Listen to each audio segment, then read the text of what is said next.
That's no moon. It's a space station.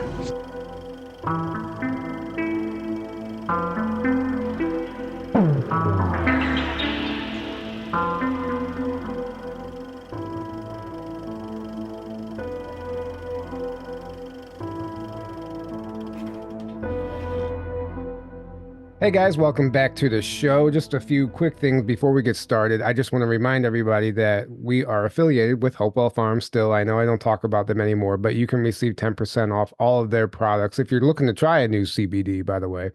It's an amazing product, and they have skin salves and ointments, topical ointments, and stuff like that.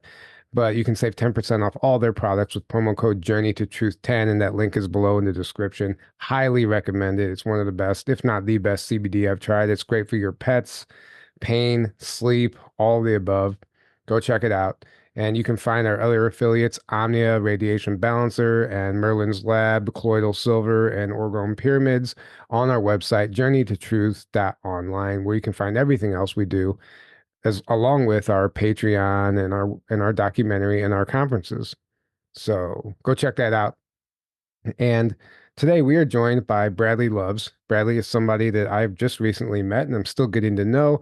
He emailed us with this incredible information about his targeting. He's a targeted individual who has been targeted from the 80s, which he called was the original mind hack, whenever they came in and started experimenting with their technologies. And the conversation we had prior to this on the Zoom call blew my mind, and he's bringing new layers to this subject. We understand that the technology exists. We know that. We've talked about it, we've exhausted that conversation. He's bringing the next level, which most people aren't ready to hear. Maybe they are if they're listening to this show, but it really forces you to let go of any limiting beliefs that you were holding on to and understand what these people are truly capable of and how deep the rabbit hole truly goes. So we are really excited to have you join us today, Bradley. Welcome to the show. Thanks. Thanks. And Welcome. Well, I just want to let you know that I've watched quite a bit of what you gentlemen have been doing, and it's really great. It is necessary, and like we were discussing a little bit earlier, truth has its own frequency. It has its own vibration, and that's what's ultimately going to bring the disclosure. It's going to bring the disclosure, and it's going to set people free. So, thank you. I'm very pleased to be here today. Thank you. Great to have you. Absolutely. So tell us, how deep does the rabbit hole really go? You started experiencing this stuff in the 80s. What was that like for you? What was your journey like? And what kind of technologies were you experiencing? Okay, well, you have to kind of understand where I was coming from as a kid. I was I was very sensitive. I was very let's just say deliberate in how I approached life. I had a very loving set of grandparents and a very good spiritual background to start with. I'm not going to shy away from the idea that I was going to church every Sunday, and I read the Bible starting when I was 9 years old. And then I read it again when I was 13, cover to cover. And I was very, let's just say, comfortable with my own mind and with my own thoughts. And when you are, let's just say, comfortable with your own mind and your own thoughts, it's the waves of the world. Let's say the waves of what humanity is trying to tell you and say things to you and trying to get you to do. It's kind of like water bouncing off a water break, going into a harbor. It never gets there. And so, and whether this is weird or not, or whether you think, well, that guy was just a nerd or something like that, I didn't engage in a lot of drinking or smoking or, drugs or anything like that. I was kind of straightforward, just as an approach to life.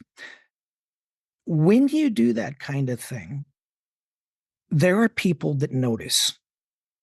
And I know you have an audience that understands the subjects of time travel. They understand the subjects of timelines. They understand the subjects of the secret space program and the Illuminati.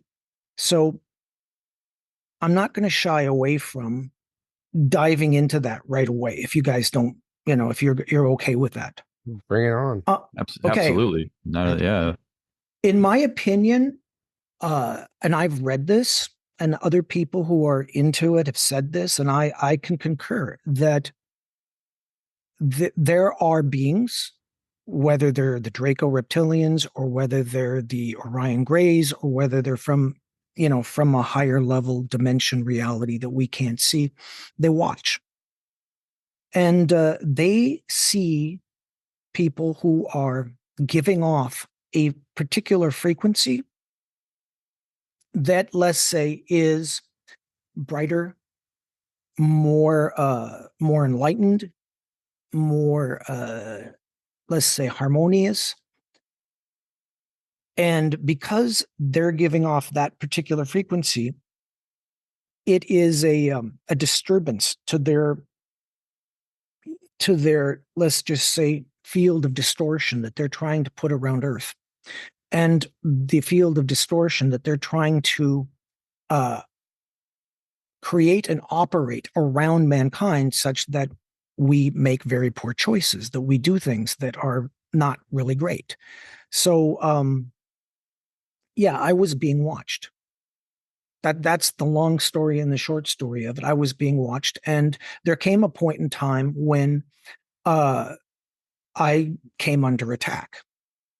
Not because I had done anything wrong, not because I was a bad kid, not because I was, walking and running with the wrong people.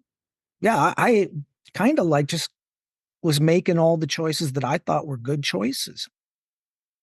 And lo and behold, all the good choices I was making basically drew the attention of other beings and other people, and they said, okay, this guy, he's too bright, he's got too much light, he's changing the dynamics of people around him, and we can't have that. Okay, so we need to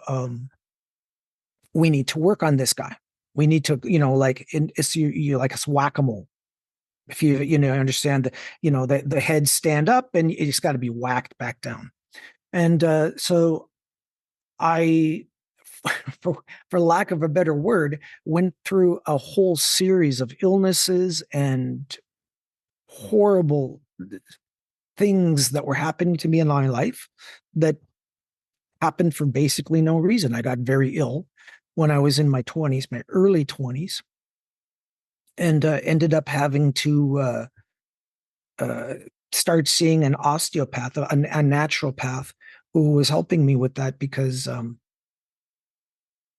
she basically looked at me, and I was on the verge of death. I was 150 pounds or 160 pounds. I was a sophomore in college, and then I think I lost 60 pounds. I went down to, about 50 pounds. I went down to like somewhere around 100, 110 pounds, and I couldn't eat. My whole nervous system, as it were, just simply didn't want to work. And I think, Tyler, I was telling you about this, and I hope you don't mind if I go into the story again. Please do. Okay. This lady doctor that I was seeing, she said, you're a 70-year-old man in a 20-year-old body, and I don't get it. And she had learned a type of it wasn't like acupressure, but it was something called total body modification, where it was muscle testing. And she had learned about the body and how it has energy meridians and circuit breakers in it and things like that. And she started doing this muscle testing, and she goes, you know, your body has all of these circuit breakers in it because the body is electrical. And she said, everything that's a circuit breaker in your body is turned off. And she would go through and she would like turn all these circuit breakers in my body back on. And she'd go, okay, this should help. And I remember it would work for a while, and the very next day or 2 days later, it would be bad again. And I would come back to her and she'd go, I don't understand this. So she would turn everything back on, and it would last for a day or two, and then it would go back to the way it was. And finally, I was so sick that she finally did something that most doctors don't do. And she said, well, come and live with me for like 3 weeks and sleep on the couch. And what she had to do was she would turn all these circuit breakers in my body back on. And then she would feed me bone broth just to try and, which was like filled with amino acids, and just to try and get my body to start functioning again. And she'd do that in the morning. In the afternoon, all the circuits would like flash off again. And then she would fix it, feed me more bone broth.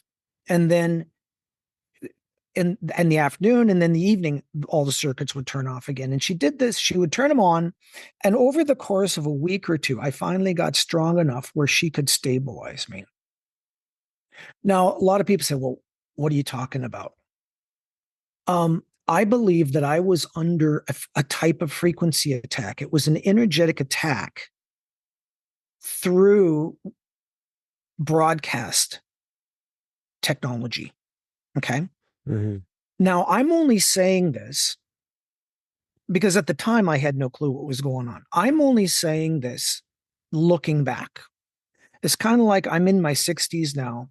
And if you look back on your life for the last 40 years, and you take everything we've learned and everything we know, you can start to put the pieces together and connect the dots and say, okay, that's what was happening to me. That's what was happening. That's what was happening. And what I experienced after that, now she nursed me back to health. She nursed me back to health. And sometime after that, it was about 1984, and I think I told you about this, Tyler, too.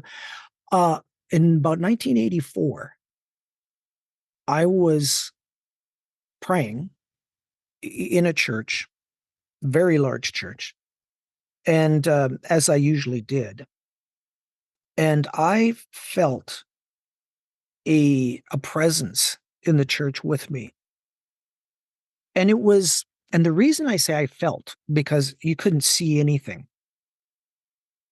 but I could feel it. Okay. In the sense that, yeah, I could definitely feel something was touching me. Mm-hmm. Okay. And there was something touching me on the top of my head and on my third eye area. Not such that it was like intrusive or like it was like, harsh, but it was, and I was like, what the hell is going on? And I didn't know. And within seconds of that sensation, I felt two things happen to me. One was like a really hot metal rod was being stuck directly down into my head from the top, and another one was being stuck directly into my forehead where the third eye is. And it was a very physical, noticeable experience that I had that almost, it was like setting my head on fire. I could the only description that I could possibly say, it was like, felt like sparks were flying around inside my head. And I had no clue at the time what that was.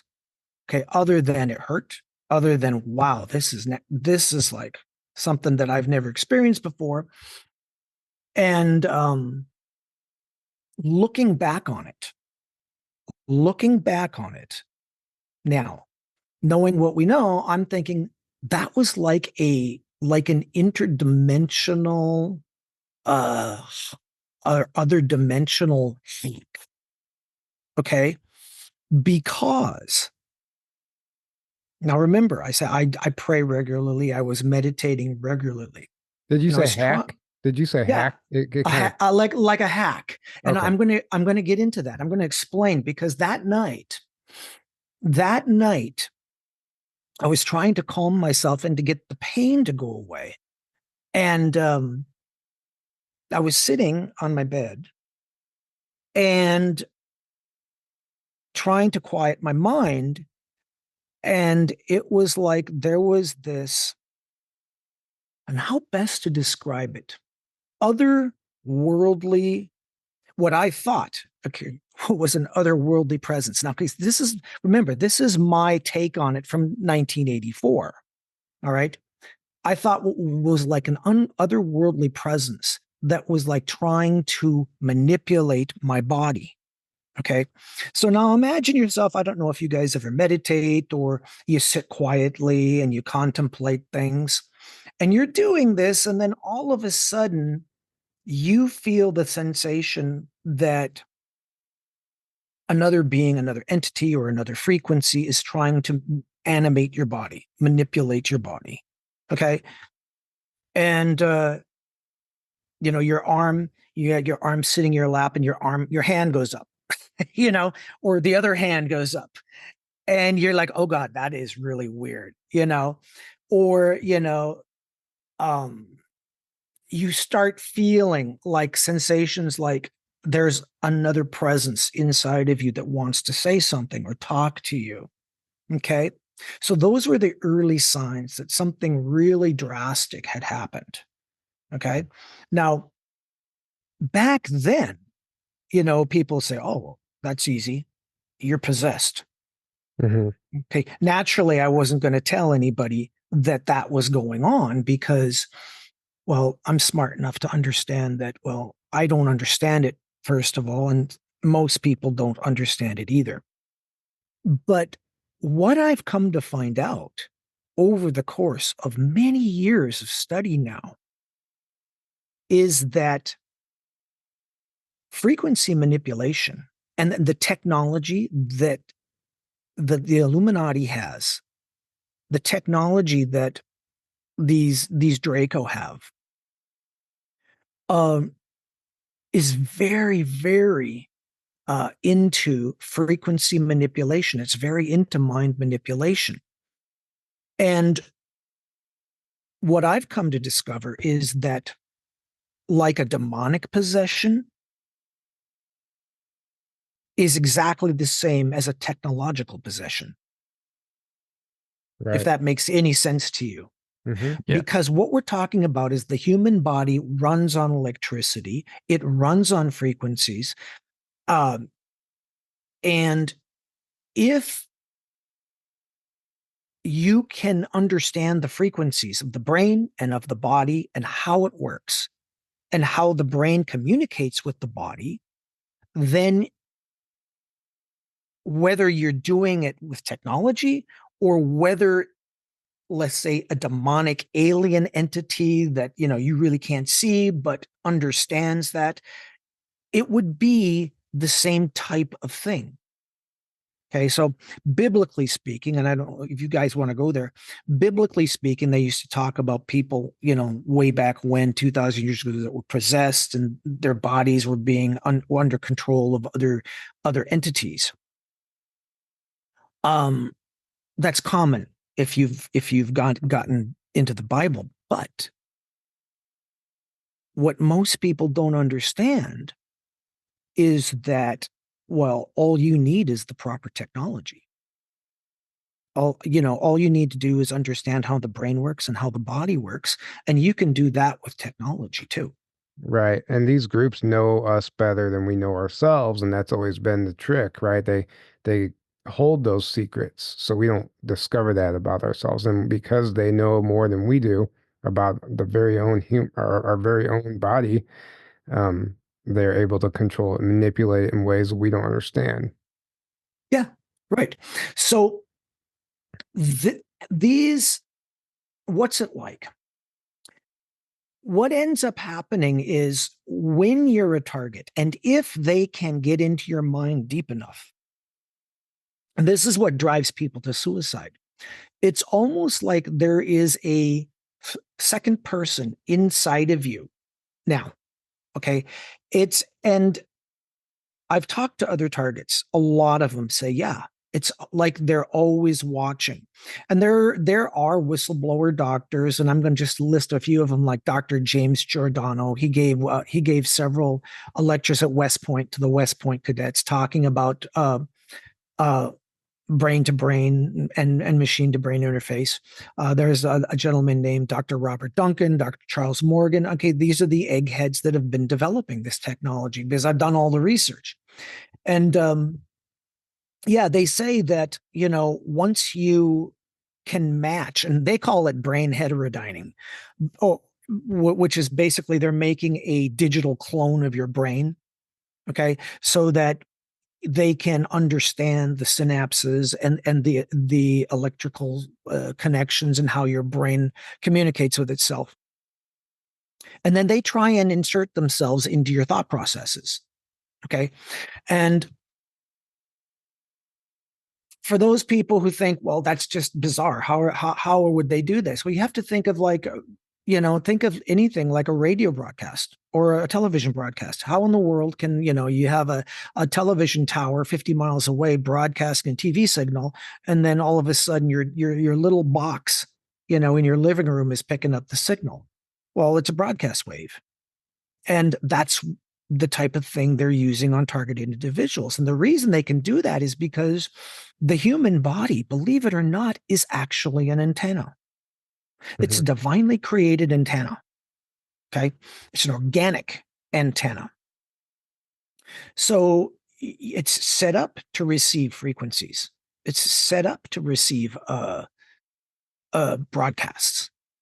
And in fact, originally, this is my opinion, but I have it, I do believe it's very good an opinion that most human beings were telepathic. Okay. Before, let's just say, off-world beings or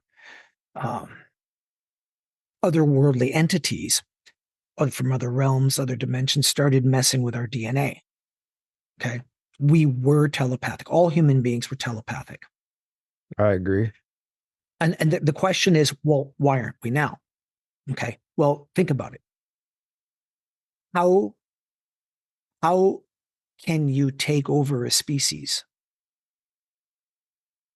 that can communicate instantaneously with each other mentally? Okay. It'd be very difficult. Okay. Also, think about this.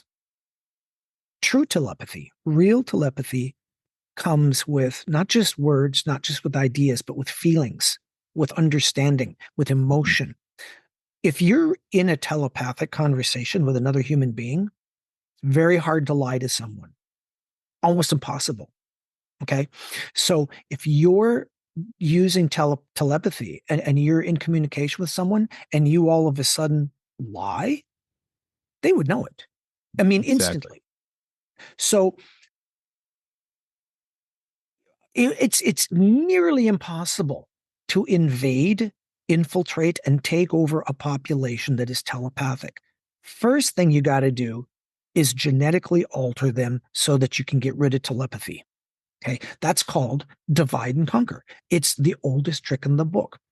I don't know if you guys have ever seen it. I can't even remember the name of the movie, but there was and they always tell us, there was a movie where some comedian, was playing, where no one in the world had ever heard a lie before, and he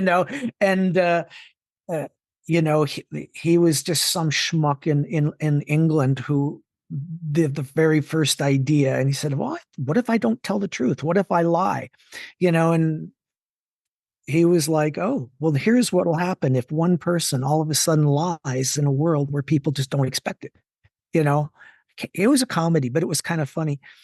And I thought to myself, oh yeah, sure, they're telling us, because there was a lot of there was a time when people couldn't lie. So it's frequency. All right. Now, if the interesting thing is, of course, that's telepathy. Now there's something called what they call synthetic telepathy, okay, which is the voice to skull, the voice of God. And I do believe that our history has been changed. I do believe it's been rewritten. I believe that we have gone through periods of time of very low technology where super advanced technology has always been on the planet, available to like the so-called leaders. But we have gone through periods of time of very low technology, and our educational system and our religious systems and our governmental systems have been corrupted to the point where it becomes the common perspective that there is no such thing as advanced technology. And the reason they do this is specifically to hide, in my opinion, the technology of frequency and waves, energy, and the true way our bodies work, such that this kind of hidden clandestine technology can be then brought out and used against us. Because it's, if a human being is properly educated and understands that synthetic telepathy and these kinds of broadcast technologies are real and available, they are prepared to fight against it. They're prepared to like say, no, I get that. And if I might, I'm going to use an example here, because I very clearly, right from the very beginning, understood and you have to understand what I mean when I say you have to know your own mind. Okay. At a very young age, I was very clear as to the type of person, human being I wanted to be, the types of things I would do, and the types of things I wouldn't do. Okay. So then all of a sudden you get another voice, a second voice that sounds very much like your own voice. Okay. And the reason it can sound like your own voice is because everybody who reads a book, you're reading a paragraph, and you're kind of reading it off the page, but there's this conversation going on in your head as you're reading. And it sounds like you, right? Right. Okay. So that's your own inner voice as you're kind of like reading something or talking to yourself. And you can even do that when you're having thoughts about what you want to do. Like you're thinking to yourself, oh, I got to go visit my sister today, or, oh, I got to go grocery shopping, or, oh, I got to go over to my friend's house because he invited me. You're thinking these things, and these words actually come up in your mind, and it's like this internal dialogue. Okay, well, this is what this guy, Dr. Robert Duncan, said. They learned that that's how it works. You talk to yourself in your head. So when they got the voice to skull technology, which is synthetic telepathy, they said, well, we're just going to bypass the ears and we're going to create conversations inside people's heads. Okay. And the way it's done, and I hope I'm not going to go over people's heads here. It's technology where they use frequency to cause something that is called evoked potentials. Every thought that you can have inside your head has its own unique frequency. Okay. And they call it, the eggheads that have done this technology, they call it an evoked potential. Okay. So now it's just like a language. You can get a computer that can like look at the frequencies that are like kind of like springing forth in your brain. Okay. Each one is an evoked potential. And then that computer decodes that frequency into a word. All right. So that they can actually read what you're thinking inside your head. This is old technology. Old. People say, oh, wow, that's really great. It's like, they've only just discovered that. No, they had this in the 1960s. Right. And the 70s. Okay. They were messing around with it. But it works both ways. Okay. So now let's say you've got this machine, what they call a machine to brain interface, and you're sending evoked potentials, which are frequencies, directly into a person's brain, not into their ears, so they can't hear it physically, but into your brain.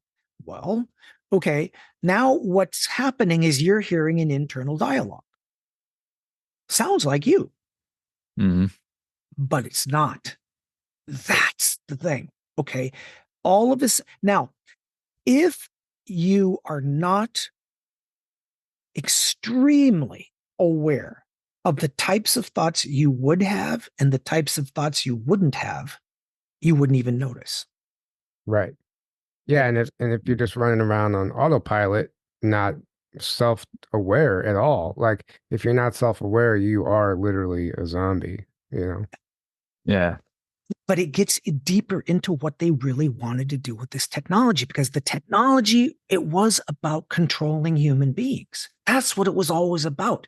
And it wouldn't work if you actually knew it was someone else. Because see, if you're having a thought like, oh, I think I need a beer, or, oh, I think I need to go to this movie, or, oh, I think I need to have a meal and go to this restaurant, you're thinking, oh, and the thought just comes into your head.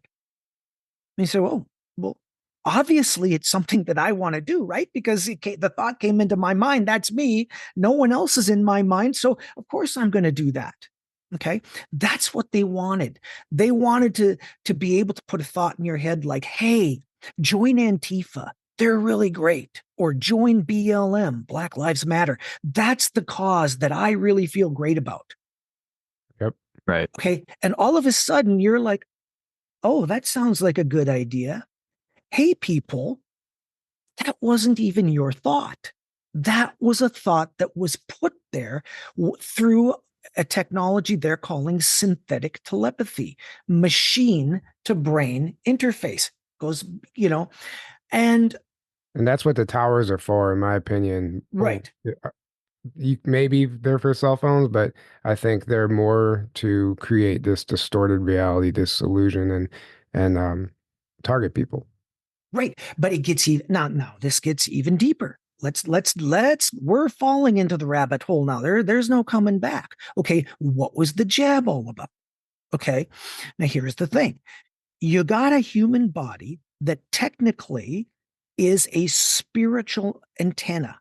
Okay, that's what we are. We're this DNA powered electrical being that is receiving frequencies from higher levels. Okay, that's what we do. We pull the frequencies of the cosmos into us. Okay, and the understandings of the. Oh, we lost you for a sec. Somebody hacked your spiritual antenna. There he is. Hey, you're back. Yeah, they cut us off for a second, didn't they? Yep. Yeah. didn't like right now. Yeah, didn't like what I was saying. Okay. So let's get back into it. They don't want that. Okay. So what they did, and this is the insidious part of it. Okay. So they took a concoction that had graphene oxide and nanotechnology in it. Okay. The nanotech is a self-constructing and self-building metallic substance that actually moves into every cell of your body, right down to the cellular level.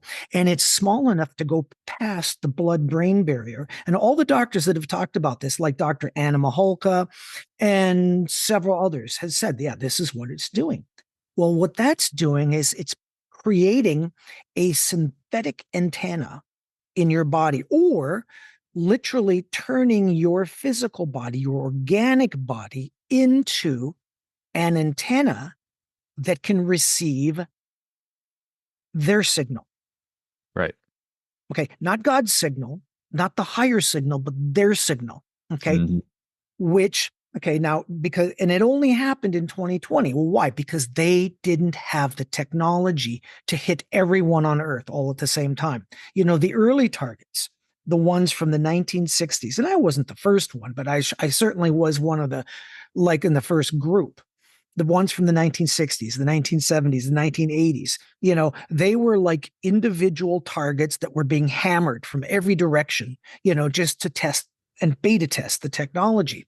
Well, they got to the point where they got really good at it. They figured, okay, here's what we're going to do. We've got the infrastructure of this technology down. Now we're going to basically, grab everybody. But we got to do it in such a way that everybody willingly runs to the doctor and gets this injection of something they can't possibly know what it is. And there you are. So that was the nanotechnology and the graphene oxide. Now, if you are an antenna, if your body is a walking and talking antenna, that means that any kind of broadcast technologies that they want to deploy down the road, will be able to do this exact same thing. It's called the synthetic telepathy, the voice of God, the voice to skull that'll be coming into your mind. And once again, you have to realize that it doesn't sound like someone else's voice. It sounds like your voice. The question is, do you know yourself well enough to know if this is the type of thought that you'd be having? Mm-hmm. That's the only way you know. Now, I want to get into a little story, if you don't mind. Yeah, but I do have. Okay, Go ahead. If you have questions, hit me with them. Right. So there's a lot. I mean, there's a lot here, and Yeah. and I know it early on. You talked about time travel, secret space programs, all that Yeah. stuff, and this all segues into that, and it's very much a systematic mind controlled, so they can get away with these programs and things of that nature. But where does time travel come into this? And maybe you're going to get there, but I'm really No, interested. this anywhere you want to go. Yeah. Okay. Everything that I have come to, let's just say, understand or comprehend about this is a result of what has happened to me over 40 to 50 years of my own life. And you basically reconstruct it from where I am now, and you go back. Okay. That's how you basically put it all together. Because when it's happening to you and when you're in it, you can't see it. Only when you can go back. Right. Okay. And I'm gonna bring in another person, okay, to show you or demonstrate what I'm talking about. I don't know if you've ever heard of a man by the name of Andy Bishago. Yeah. We've had him on the show, actually. Okay. Andy was talking about time travel and teleportation starting in about 2009. And in 2009, he had a Facebook page. And this is back when Facebook was actually a lot easier to use. And I had a Facebook account. I don't have one anymore. And back then, there was private messaging where you could actually, and he only had like about 4,000 followers, literally 4,000 followers. And I was on Facebook at the time, and there was this thing called private messaging where you could actually open a private dialogue with someone else that was on Facebook. And I basically opened up a private dialogue with him one day, and I introduced myself and I said, I'm really interested in learning about this stuff. Would you please tell me? He was ecstatic at that time that there was anybody who cared. Yeah. And over the course of like months, I would get on after I got home from work in the evening, and I would see if he was on. And then we'd have an hour-long conversation on private message, just talking about teleportation and time travel. So I learned a lot. And there was a point in time where he was doing a lecture in San Diego where I got to meet him. And he said, well, I'm doing this lecture. Why don't you come down to San Diego? And I said, yeah, because I was living in California at the time. So I went down, I spent the night in San Diego because it's a 2-day lecture. The first day was all about teleportation, time travel, and the second day was about Mars. And, I got, shook his hand. He said, oh, I'm the guy that you were talking to on Facebook all the time. Oh, yeah, great. Well, come on, we're going out to eat, I sat right next to the guy. And then, we were just having a great meal. There was about 15 people that went out to the restaurant afterward. And then I gave him my phone number and I gave him my email. And I said, keep in contact with me. And if you ever need anything, I'm here for you. Right. So it was about like 3 or 4 weeks later, he contacted me and he said, hey, I'm in town again and I need a ride to the airport to LAX. And I just, would you mind picking me up in Pasadena and driving me all the way to LAX? And so I took a day off work and I said, yeah, because, think about it. I get this guy in the car for like, 2 hours, toward giving him a ride to the airport. I could really talk to him and pump his brain for all these ideas. So I did that. It was a great time. And then, he was very grateful and he handed me the phone number of a gentleman that he said was a friend of his. And that guy was William Stillings. I don't know if you've ever, if you remember him talking about William Stillings. Well, in the early days of the time travel teleportation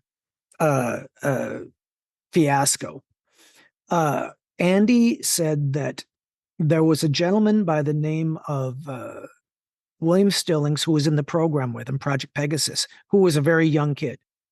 He was only 13 years old, and he was in part of the Mars program with Andy, and Andy was 18 at the time, so he was quite young. And but the kid was really smart, and so they got to know each other. And I guess and they called him Brett Stillings. So Brett Stillings' dad and Andy's dad both worked for DARPA. Okay. And they got to know each other because of that and because of the Mars project and stuff like that. And then, of course, over the course of the years, they had stayed in contact. And he gave me this guy's phone number and he said, if you want to know more, call him up. And I was looking at the phone number for a week or two and I said, okay, I'll call this guy just out of the blue because he won't know me. And I called him up and I said, I'd like to talk to you about time travel, teleportation, et cetera, et cetera, et cetera. And we did. And I talked to the guy for all day long. We met in a coffee shop in Pasadena and we started talking. And he was like, kind of like really suspicious of me. Like, who the hell are you? How do you know all of this stuff? And I didn't tell him, well, I spent, what amounted to hundreds of hours talking to Andy on Facebook, for just because I had nothing else to do. And I was interested. So, but we talked and we talked. And then finally he just looked at me and he goes, let's get out of this coffee shop. I want to talk somewhere else. I said, okay. So we driving around and he said, go here, go here, go here. And he's riding in my pickup. And then we go to this park. Okay. And we get out and then there's a bunch of picnic tables and there are other things in the park. And he says, let's go sit at one of those tables. And I went, there's like 8 tables in a row. And I'm like, I sit down at a table. No, not that one. Okay. Whatever. He said, this one. And okay. So we sit at the table, we start talking. And he told me a story. He said, when I was a young man, maybe in my 20s or 30s, I can't remember. This was after he had done Project Pegasus in the 70s and the 80s. He said, there came a point in time where everything in my life went south. He goes, I lost my job suddenly. I got kicked out of my apartment. All my credit cards wouldn't work, or he didn't have credit cards, but none of my bank accounts would work. And I was just like, what the hell is going on? Okay. And he said, I literally was in a very, very bad place financially and emotionally. And he goes, I was actually living outside and you know, and he goes, I don't remember if I was sleeping on a park bench, not that particular park, but a different park bench or something like that. And he goes, one day when things were about as bad as they could be, there was a gentleman that came up to me and said, Brett, what did you do? What did you do? And he goes, who are you? And he goes, your father sent me. And remember, his father was part of the project and he worked for DARPA. Mhm. And Brett goes, I know you're lying because my dad's dead. And he goes, no, he didn't send me from the now. He sent me from the past. Because you're in the project, because you're part of the program, they watch your life. And because they knew something was happening to you in the future, a guy was sent from the past to get you. And he goes, I've got a whole bunch of, and basically the guy said, look, I've got a place for you to stay. I've got money for you. We're going to arrange a job for you and we're going to put you back into, so that you can do, you can live again. And I asked him, I said, what the hell? What happened? And he goes, yeah, I was attacked through time. They had seen that I had done something that broke my oath and basically told a lot of things that got out about the program. And I said, oh my God. I said, that's horrible. I said, well, who did you talk to? And he sits there and he looks at me across the table. I don't know who it was, but it was in this park at this table. Wow. And I'm looking at him and I'm going, where?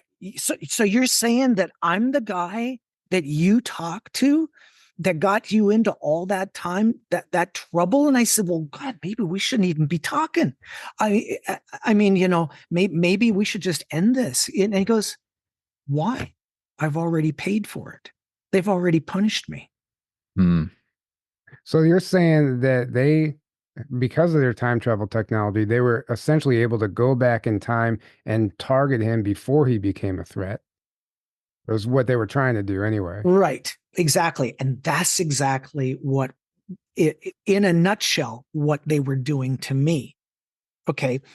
What happened to me in my 20s and 30s was not because that I was such a threat then, as because of what I'm doing now. And Tyler, if you've been there, I don't know, I gave you 2 series to read over at my website called Love Truth Site, which is like 5,000 articles and countless series. And I'm doing podcasts and stuff like that. Basically trying to, and I'm not saying I'm the only truther out there. What I'm saying is I'm trying to wrap all of this together based upon everything I know 40 years on. Okay. Right. Connecting all the dots. And it's dangerous to them. Okay. So, and I said, well, what are one of the things? What's the one thing? And here I am starting all over again. What's the one thing that I said that pissed him off the most? And he said, come on, I'll show you. So then we went over to his place and he had a huge computer there. I mean, and this, you could tell this guy was brilliant. So he switched it on this big screen. And he basically had Google Earth, but he had the globe, the Earth, and where you could, like, it was a holographic projection of the Earth, right? Mm-hmm. And above, he had like little points going up in every direction and then lines connecting all these points. And he had angles between the points. And he said, look at this. I want you to look carefully at this. He goes, every military base, every government building, every school, every football stadium, every place of major importance on the earth is connected through a line of distance and angle. He said, distance and angle, it's geometry. Okay. And I go, and he goes, each angle and each distance means something. I go, whoa. And I go, who could think like that? And he said, the Illuminati. This is what he told me. This is what pissed him off. Every single effing one of them, he cursed, he goes, are magicians. The people that work at NASA, the people that work at the CIA, the people that work at the Pentagon, they're magicians. That's what they are. Dark magicians. Okay. See, and that set me on a path where I was like starting to explore and go, well, who in the world? Because once you understand, there's three things, okay, that you have to understand. And I've written about this. Go ahead.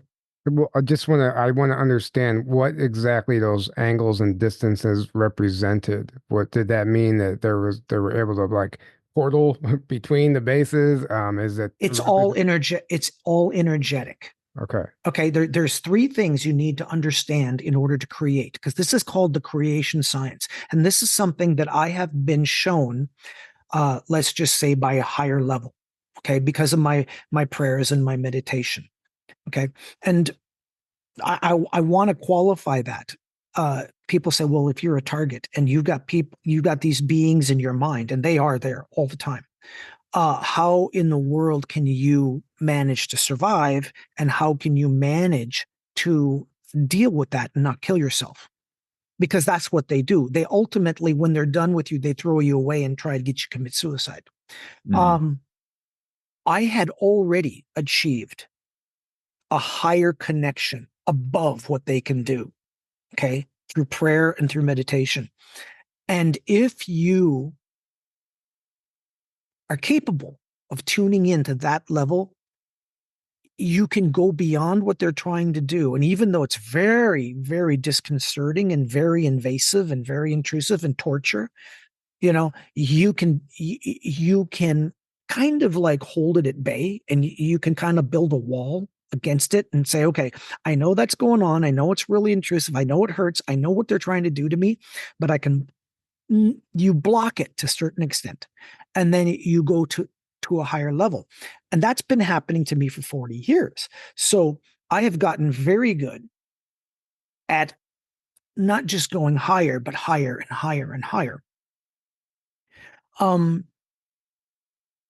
If you guys will permit me, I want to get into this God thing just a little bit. Are you willing? Of course. Yeah, sure. But Okay. before that, Go ahead. Aaron, did you have any thoughts or anything to say about any of this? No, everything's spot on that you're saying. That everything I know, it resonates 100%. I'm just fascinated, so keep going. Okay. What I learned is that, like I said, truth. Every concept has a frequency. Truth has an actual frequency. Love has an actual frequency. Dr. Masaru Emoto, he did the experiments of water. He showed that. Well, here's the vibration in the frequency of truth causes this geometric pattern to occur in water. The frequency of love causes this geometric pattern to occur in water. Okay. Remember, our bodies are 70% water. So if you've got the frequency of truth running through you, you've got the geometric pattern of truth in the water in your body, inside of every cell. Think about that. Right. Those geometric shapes are antennas. They're miniature microscopic antennas that can tune into a particular frequency on a microscopic level. And if your body is filled with water and every water molecule in your body has the geometric pattern of truth, then you can tune into the truth. Now, what I found out through lots and lots and lots of prayer is that there is a highest level that one can go to. And I've written this on my website, and it says God equals truth, pure truth. You cannot attain to that level unless you really love and practice the truth. If you love and practice it every single day in your daily life, and what I'm talking about is in word, in thought, and in deed, because you have to literally create the shape, the geometry through a vibration. It's the vibration of your daily activity that creates the shape of that water, those water molecules. You then can finally tune into the highest truth. That is God. And God, I found, and there's other people that have said it, like Gene Decode. He had an out of body experience where he talks about he met God. That God has a personality. He has a sense of humor. He has preferences. He has all these things. I mean, and I found that 10 years ago, after I had been through all of this from 1984 until about 2014, 2013, that this, let's say, intelligence, this energy, this presence came to me and said, I want you to start writing. I want you to start writing. And I said, I was like, first of all, pretty shocked because, of course, I'm used to voice to skull. And I knew that wasn't the energy of the synthetic telepathy. And the reason it wasn't was a totally different kind of communication. And the best way I can describe it is it's like a presence that comes to you where you instantly know everything. You instantly know the whole conversation. The whole conversation is kind of laid on you like a blanket. And all of a sudden, like pages and pages and pages of conversation are right there. It's not like the synthetic telepathy where they come into your mind and they have to evoke potential words into your head. So I knew it was a different type of communication. And I was like, well, okay. And then I asked, why me? Why are you asking me to do this? Surely there's someone, smarter, brighter, more knowledgeable than me. And basically this presence said, no,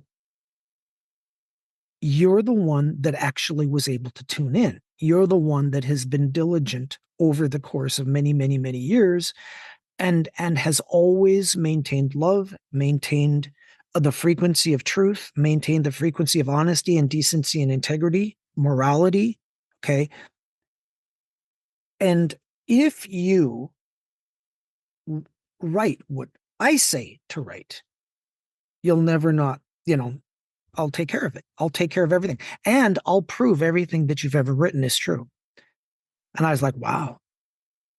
So I started writing. I started writing this Love Truth site, and lo and behold, I never had a moment where I didn't know what to write. I never knew what I was going to write until moments before I started, and then it was just like it was all there. Yeah, you have quite an extensive catalog there. I mean, from what you've sent me, there's a lot there, and it covers all topics that have turned out to be true. So yeah, well, it's not me. Okay, I want to be in all honesty. Okay, look, I'm just a guy.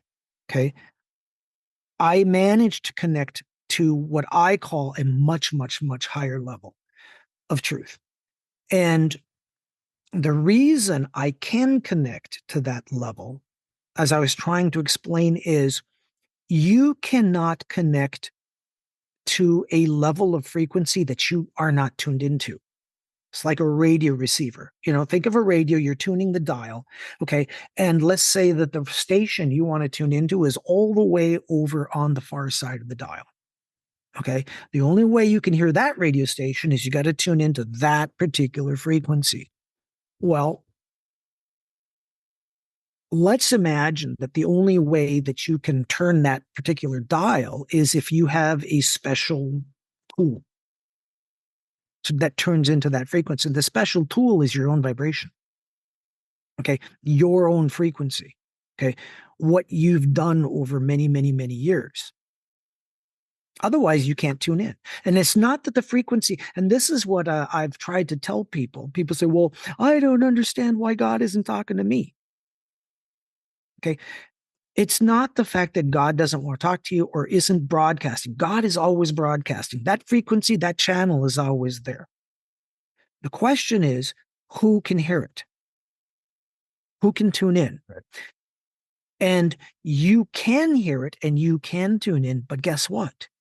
It's your actions, your behaviors, your thoughts, the way you live your life, the lies you tell yourself, the justifications you give for your own actions that hurt other people, that keep you and the water in your body from forming that particular geometry. Okay, that can tune in. Now, I want to try and connect this to your earlier question now, if you don't mind.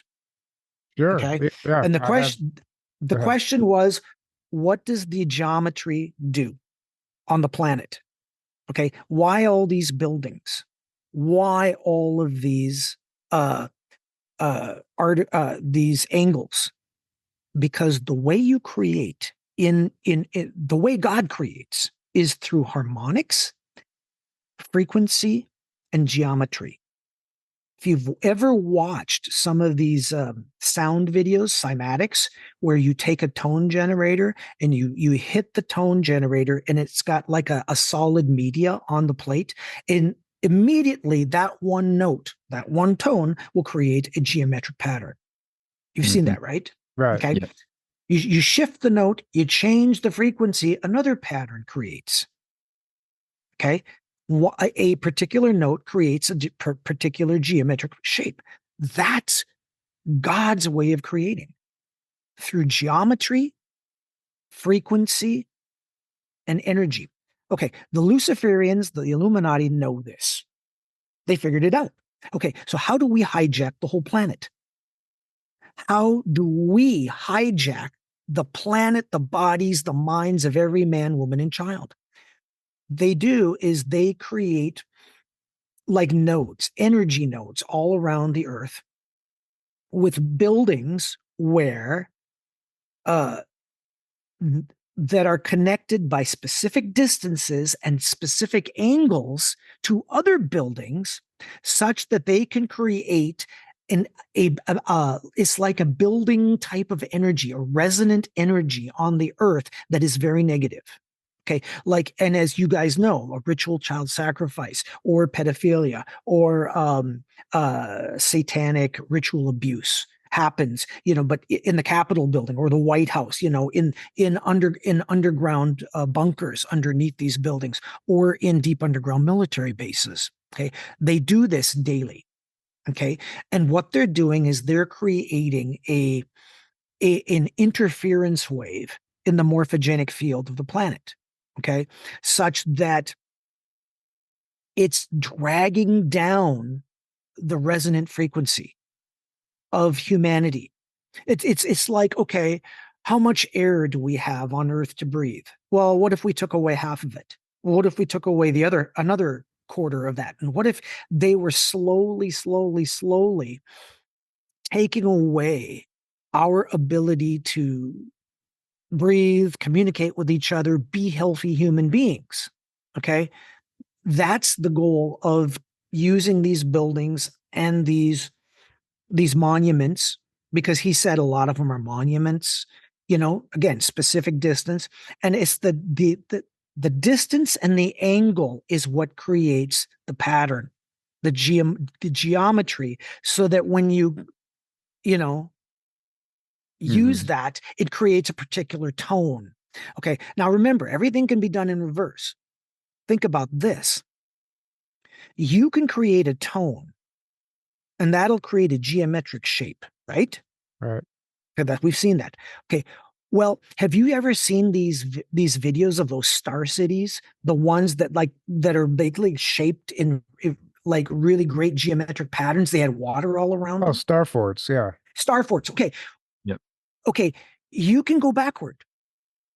What if the shape of the geometry sitting in the water actually created the frequency in the water? You see what I'm saying? On the one hand, you can take a frequency and it will create a geometric pattern. But if you put a geometric pattern already solid in the water, how does that affect the water around it? Right. So the shape of the fort itself actually was working. Changes the water. So it creates healthy water, living water, water that you could drink and use for a much more beneficial earth. All of that technology was erased. That's technology. But that's why they don't want us to know about the star forts. No. Yeah. So I have a question then.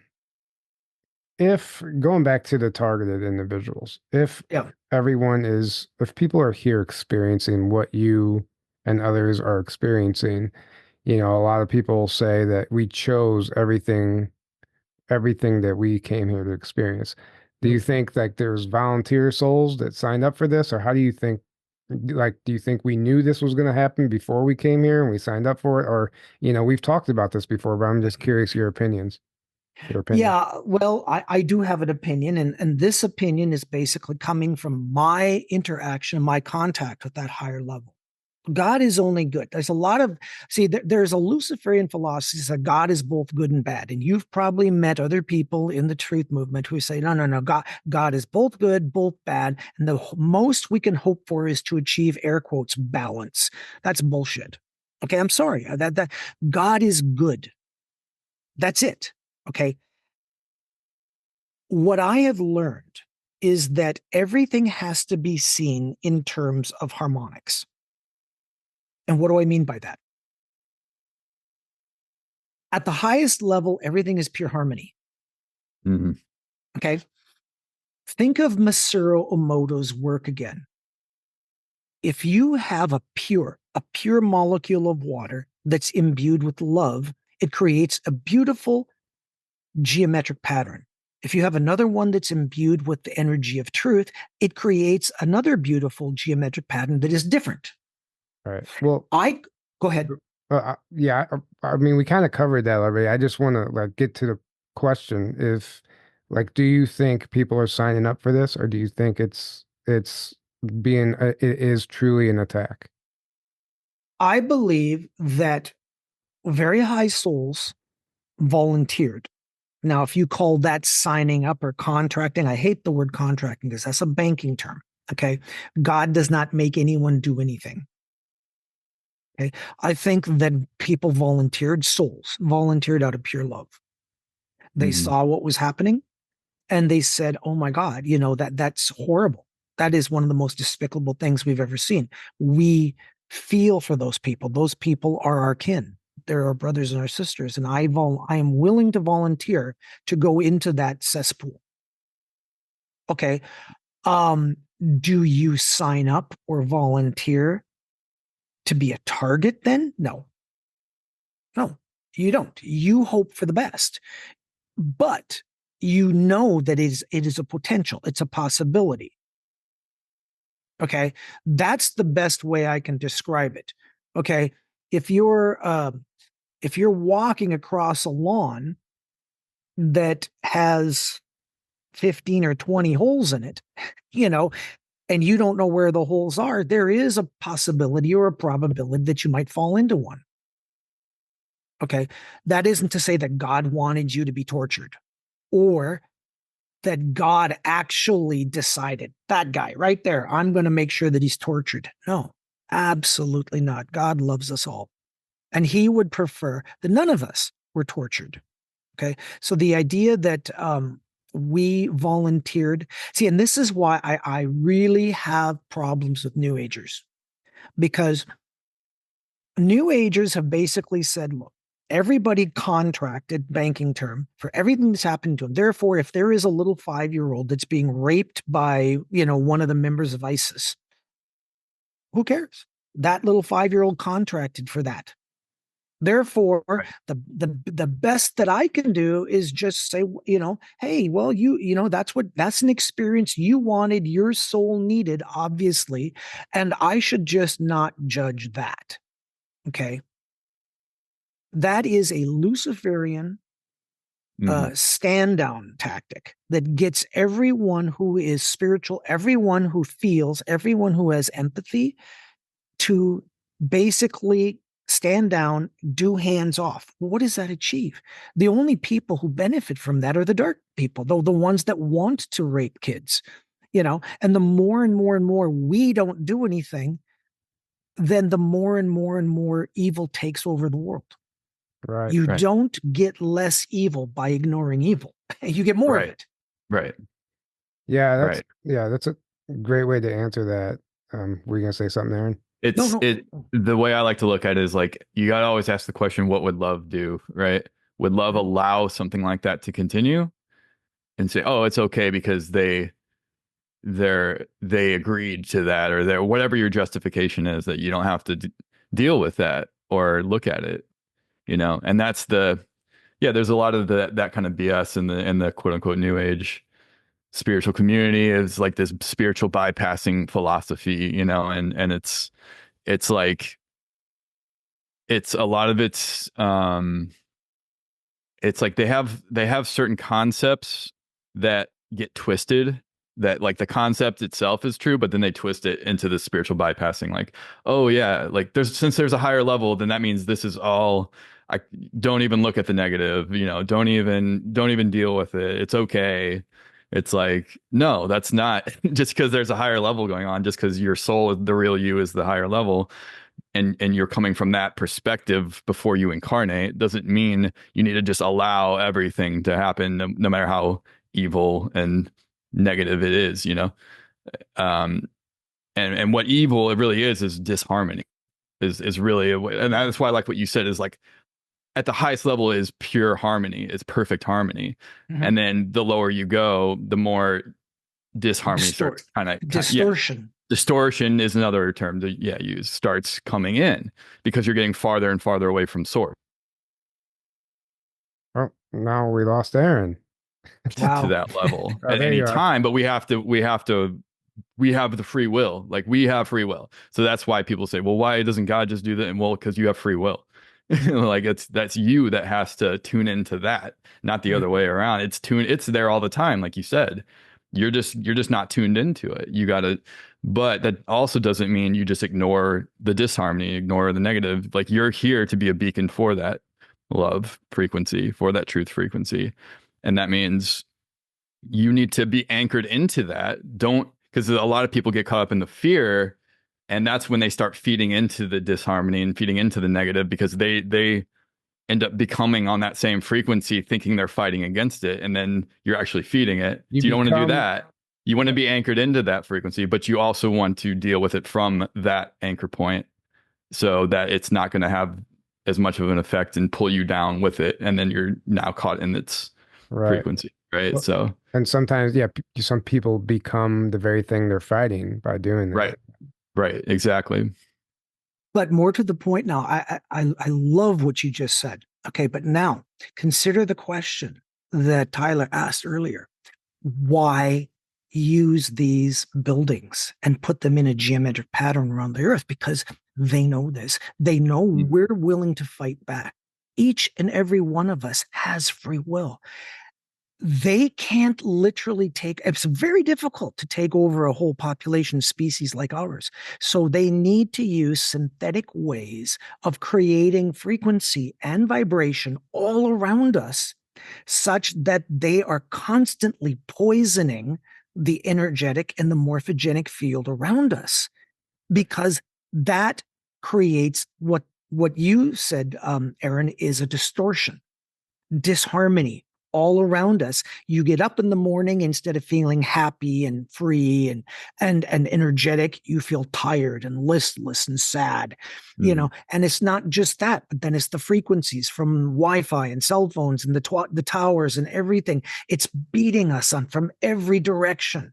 Makes it a lot harder. It makes it a lot harder to naturally, because otherwise we would just naturally connect to that more, and it just makes it way, way harder to do that. And you have to really have the will and the understanding to consciously do that, and to consciously not let the matrix and all of its things affect you as much, because it's going to much more easily bring you down.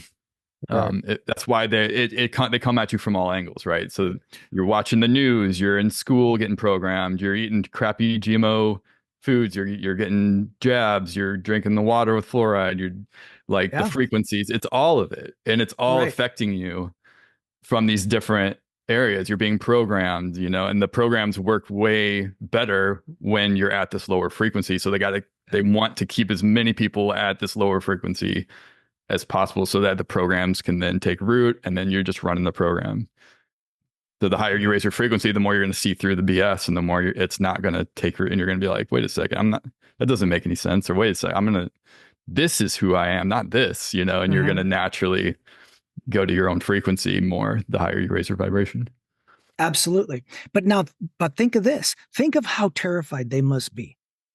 Okay, because they had all these buildings, and they were feeding us full of propaganda on television, early on, and maybe putting, the food was not as good as it could be, and stuff like that. But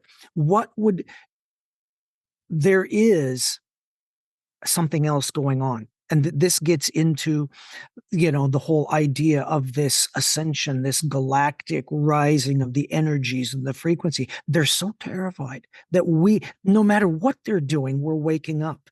The last possible ditch effort was to literally turn our bodies into synthetic antennas and to create what they call the Internet of Things and the Internet of Bodies, where everything was going to be connected to everything else, ultimately to a supercomputer or an artificial intelligence that was constantly sending out a signal, but it wasn't God's signal. It's not a divine organic signal. It's a synthetic signal. And that is the level of their terror, where, to lock down the whole world and say everyone on the planet Earth gets this, whether they want it or not, and you will or else mask up, social distance, and then the shaming and everything. We got to a point in 2020 where the dark side, et al., the Illuminati, along with the Draco, the Orion Greys, Interdimensionals, they all got so terrified that this was like whatever they were doing up to that point wasn't working, or maybe they were slipping away. And so they said, okay, new tactic, everybody gets hooked up to the internet, which is why I am so adamant that, look, people, this is our last hurrah. If you willingly, like you said, we have free will, willingly consent to, putting microchips in your brain and, connecting yourself up to the internet and, getting a microchip and going with the digital currency, and you're basically saying, okay, I am willing to stay at the level of being a slave of the Matrix and of the Illuminati and of the Satanists for the foreseeable future, or for how many thousands and thousands of years. I mean, you're either going to get free or you're not. Now is the time. Right. Yeah, I absolutely agree with that. And this has been absolutely great. Thank you so much for joining us today. Yeah.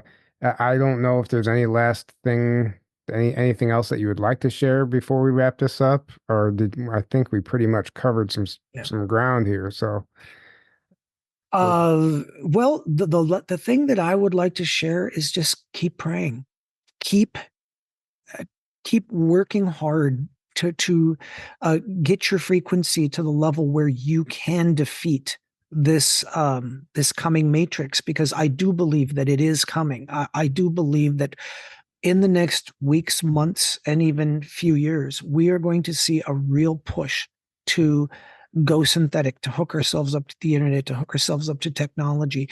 And that is ultimately going to lead to your enslavement. So be aware, it's coming. You have free will. Right. Yeah. Everyone has a choice, and it's up to them. It's up to us, whether to consent or not. And there are things we can do. We do not have to consent, even though they manipulate us and trick us into believing that we do. We have no other option. It's sometimes it's going to take, harsh measures require harsh conditions, right?